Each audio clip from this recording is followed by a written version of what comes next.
உலகின் எந்த நாட்டிலும் இந்தியாவின் எந்த மாநிலத்திலும் இல்லாத கள் தடை தமிழ்நாட்டில் மட்டும் ஏன்?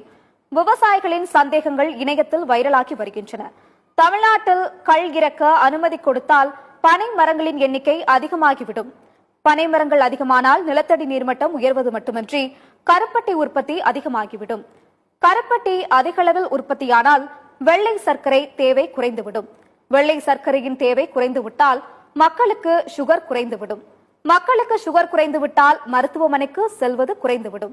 மருத்துவமனைக்கு மக்கள் செல்வது குறைந்துவிட்டால் கார்ப்பரேட்டுகள் தயாரிக்கும் மருந்துகள் தேவை குறைந்துவிடும். மருந்துகள் தேவை குறைந்துவிட்டால் மக்கள் நோய்களிலிருந்து விடுபட்டு மகிழ்ச்சியாகி விடுவார்கள். மக்கள் மகிழ்ச்சியானால் மருத்துவமனை தேவைகள் குறைந்துவிடும். மதுவை மறந்து விடுவார்கள். மதுவை மறந்து உடல் உறுப்புகள் சீராக இயங்கினால் மக்கள் சிந்திக்க தொடங்குவார்கள். மக்கள் சிந்திக்க தொடங்கினால் அவர்களிடம்